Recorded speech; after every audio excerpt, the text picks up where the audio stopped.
Nasredinne Nabi is the coach of Tanzanian Giants Yanga SC. He's been reported that they are in talks with the Kaizer Chiefs. Kaizer Chiefs has made an official inquiry according to several sources like your SAPC Sport.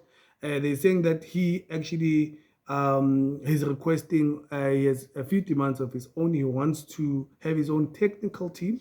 Where does that leave Uzwane? We don't know.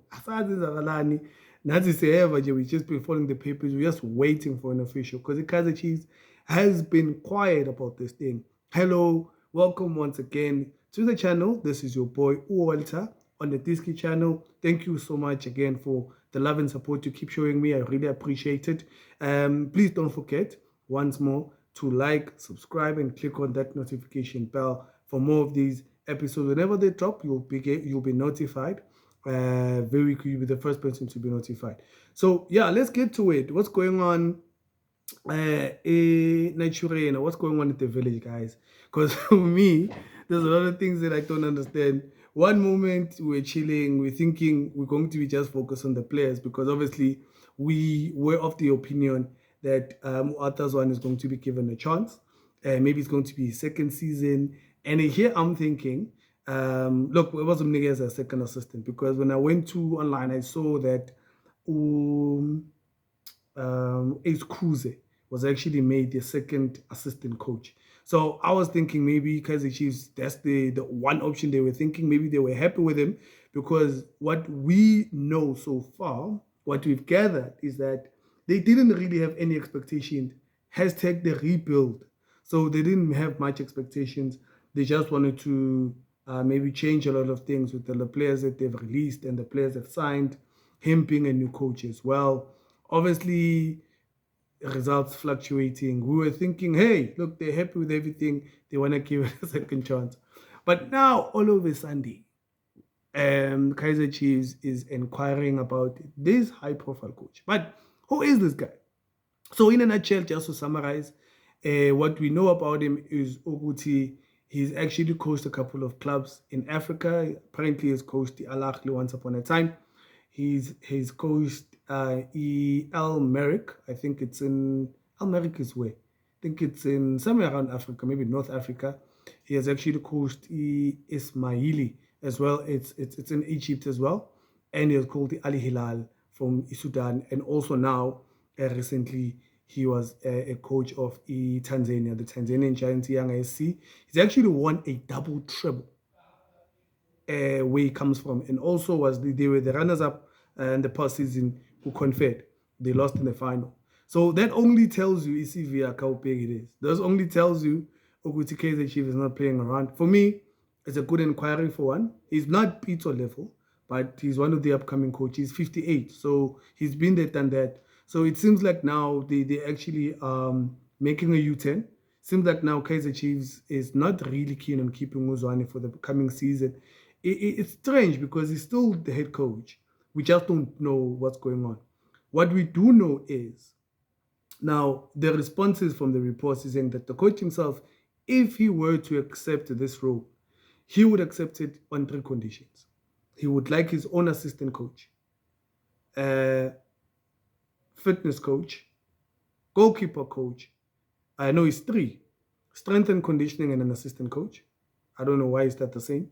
He wants his own fitness coach and a goalkeeper coach. So we've heard that the Kaizer Chiefs is willing to accept 2, meaning either Uzwane steps down or Bayam Osha indefinitely. Umuzi, the guy who's I think he's the fitness and conditioning coach there, and the goalkeeper coach Matibi. So it seems like maybe they don't want to lose Umuzi, but they're willing to use these 2 legends, which is Kaizer, which is Arthur Zwane, sorry, and also the goalkeeper coach. So when they say they've reached, they are willing to do 2 or they've reached 2 of the 3. I don't know if maybe that's the salary issue, which we know Kaizer Chiefs, I believe they have enough money to afford his salary probably. But based on his recent results, it could be a situation of maybe his market value has increased to some degree. But what we've heard that he's looking for a new challenge. So where does this leave Arthur Zwane? That's the first question I'll ask. We don't know. Is he going to be dropped back to the development Is he going to be accepted as a second assistant? But now there's with Dylan Shepard, which we don't know with Bazo Mensah. So probably it's a headache for Kaizer Chiefs at the moment, which is why they're so quiet. But best you know, whatever decision they're going to make, it's going to be an explosive one.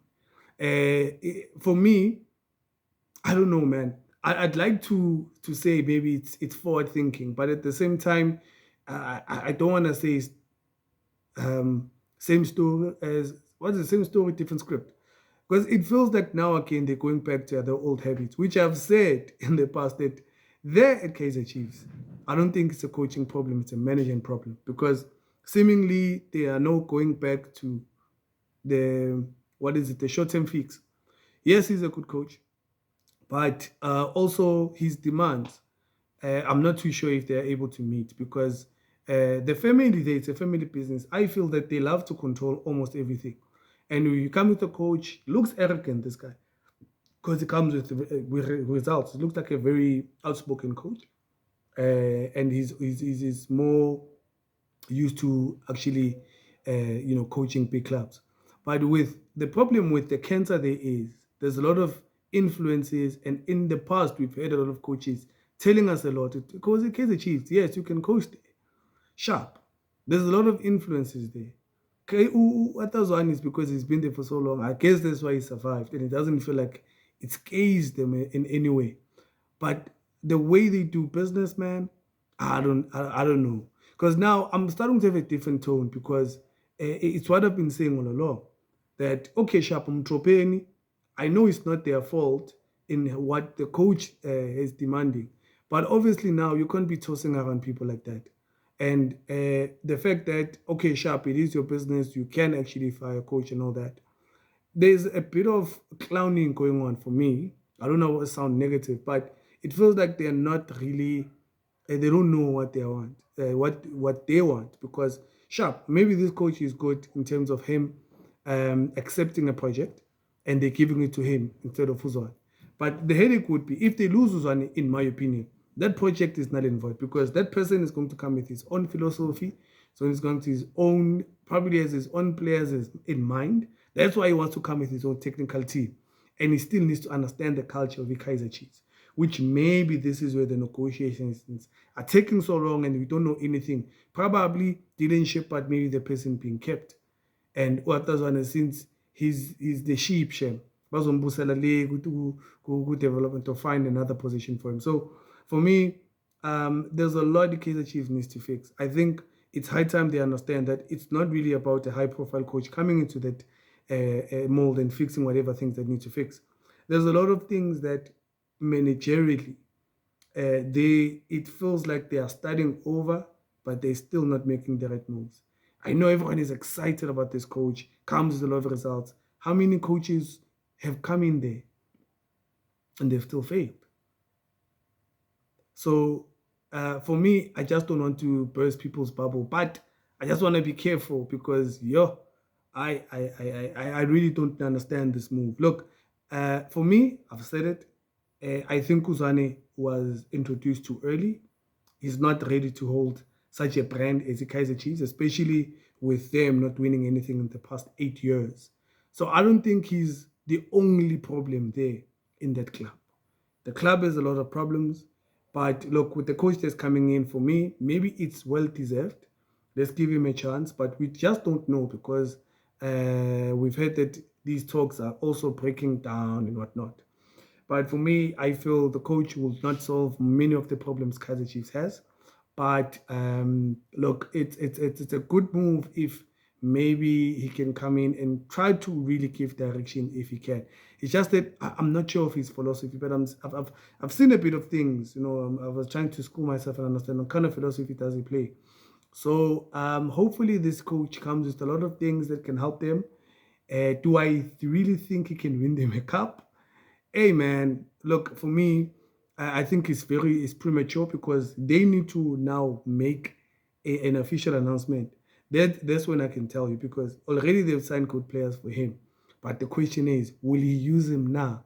Because you see what I mean. This is what I always say. Why sign these players? Who wanted these players to come to Kaizer Chiefs? Who wanted, like we've been talking just last week about Abu Umtutuzi, Umtansane, Abu. Now you're threatening the fact that he may come with his own players. So you understand what the Kaizer Chiefs these days, guys. You have to understand with this brand, Kone Ogenzagala behind the scenes that we maybe don't understand, or we still see it in the same eyes as in maybe early 2000s and all that. There's a lot of problems going on there because you cannot sign players first and then sign a coach after.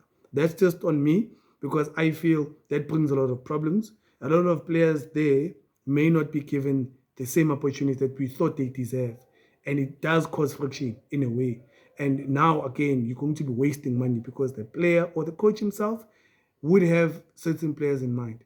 And the question is, do those players fit the system? What kind of system does he play?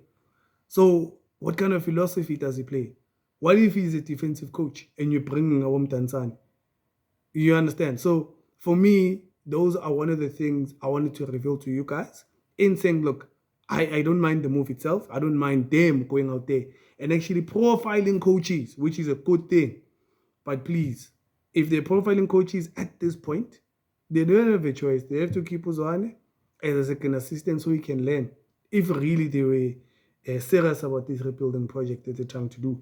Or now is it now turning a different direction again in your 9th year? I don't know, guys. You tell me. Please leave a comment. Tell me what you think because here, I don't know where this club is going at the moment. We're really concerned about it because the way things are being done, I'm not too sure. And mind you, I don't mind the coach. I just mind the moves or the manner and the timing they do it. If they had to do it, fire him midway. Then you show your intention. So Gumanje is still a coach. I think they're going to on pre-season just in a week or so, while profiling coaches at the same time. Yeah, that's it for me, guys. Tell me what you think. Do you think Letaba Yenza, is it right? Is it the right time? Or is it matter of fans wanting results very quickly? So maybe that's where the pressure is coming from. Congratulations to Siyabonga Ngezana. I just want to leave you with that. Heard he's going to be playing in Europe for Romanian Giants. It's been signed for 12 mil. So they have more money. So please sign more players, guys. Thank you so much. Please don't forget to like, subscribe, and click on that notification bell, guys, for more of these videos I drop on a weekly. And check you next time on the channel. Thank you, Nyabo.